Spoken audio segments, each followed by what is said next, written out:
ಕಾಲಿಡ್ತೀವಿ, first day class attend ಮಾಡ್ತೀವಿ. ನಮ್ಮೊಬ್ರನ್ನ ಬಿಟ್ಟು ಎಲ್ಲ ವಿಚಿತ್ರವಾದ ಏಲಿಯನ್ಸ್ನ ನೋಡ್ತೀವಿ. ಅವತ್ತು ಒಂದಂತೂ ಸತ್ಯ, ಆ ಫಸ್ಟ್ ಡೇ ಕಾಲೇಜಲ್ಲಿ ಒಬ್ರು ಬೆಸ್ಟ್ ಫ್ರೆಂಡು, ಒಂದು ಬೆಸ್ಟ್ ಕ್ರಶು, ಹಾಗೆ ಯಾವತ್ತೂ ಮರೆಯೋಕ್ಕಾಗದೇ ಇರೋ ಬೆಸ್ಟ್ ಲೆಕ್ಚರರ್ ಸಿಗ್ತಾರೆ. ಹಾಗೆ ದೊಡ್ಡ ಗ್ಯಾಂಗ್ ಕೂಡ ಫಾರ್ಮ್ ಆಗುತ್ತೆ. ದಿನಗಳೇನು ಗುರು ಮುಂದೆ ಹೋಗ್ತಾನೆ ಇರುತ್ತೆ. ಕಣ್ಬಿಡೋ ಅಷ್ಟು ಫಸ್ಟ್ ಇಂಟರ್ನಲ್ಸ್. ಅಬ್ಬಬ್ಬಾ, ಇಂಟರ್ನಲ್ಸ್ ಅಂದರೆ ಏನು ಅಂತಲೇ ಗೊತ್ತಿರಲ್ಲ. ಅದನ್ನು ಹೋಗಿ ಬರೆದು ಕಾಪಿ ಹೊಡೆದು ಹೆಂಗೋ ಪಾಸ್ ಆಗ್ತೀವಿ. ಫಸ್ಟ್ ಇಯರ್ ಅಲ್ವಾ, ಸ್ವಲ್ಪ ಚೈಲ್ಡ್ಗಳಿಂದ ನಾವು.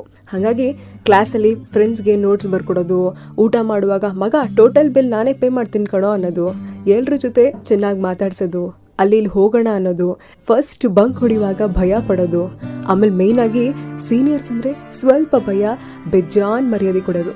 ಇದೆಲ್ಲದ್ರ ನಡುವೆ ಕಾಲೇಜಲ್ಲಿ ಯಾವ ಲೆಕ್ಚರರ್ಸು ಯಾವ ಪಾಠ ಮಾಡ್ತಿದ್ದಾರೆ ಅಂತಲೇ ಹೊರತು ಹೋಗುತ್ತೆ.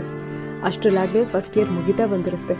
ಎಲ್ಲ ತರಲೆ ಮಾಡಿ ಆದರೂ ಒಬ್ಬ ಹೇಳ್ತಾನೆ, ಲೋ ಮಗ ಫಸ್ಟ್ ಇಯರ್ ಆಯಿತು ಕಣೋ, ಏನೂ ಮಾಡಲಿಲ್ವಲ್ಲೋ ಅಂತ. ಅದಕ್ಕೆ ಇನ್ನೊಬ್ಬ ಹೇಳ್ತಾನೆ, ಮಗ ಇನ್ನೂ 2 ವರ್ಷ ಇದೆ ಕಣೋ, ಏನಾದರೂ ಮಾಡೋಣ ಸುಮ್ಮನಿರೋ ಅಂತ.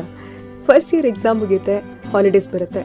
ಇನ್ನೂ ಫಸ್ಟ್ ಇಯರ್ ಹ್ಯಾಂಗ್ಔಟ್ ಎಲ್ಲ ಇರ್ತೀವಲ್ವಾ, ಹಾಗಾಗಿ ಎಲ್ಲ ಫ್ರೆಂಡ್ಸ್ಗೂ ದಿನ ಕಾಲ್ ಮಾಡು, ಮಗ ಏನೋ ತುಂಬ ಮಿಸ್ ಮಾಡ್ಕೊಳ್ತೀನಿ ಕಣ್ರು ನಿಮ್ದೆಲ್ಲ, ಬೇಗ ಕಾಲೇಜ್ ಸ್ಟಾರ್ಟ್ ಆಗಲಿ, ಎಲ್ಲರೂ ಮೀಟ್ ಆಗೋಣ ಮತ್ತೆ ಅಂತ ಡೈಲಾಗ್ಗಳು ಬೇರೆ.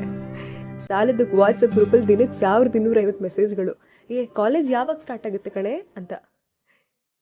ಕಾಲೇಜ್ ಸ್ಟಾರ್ಟ್ ಆಗುತ್ತೆ, ಸೆಕೆಂಡ್ ಇಯರ್.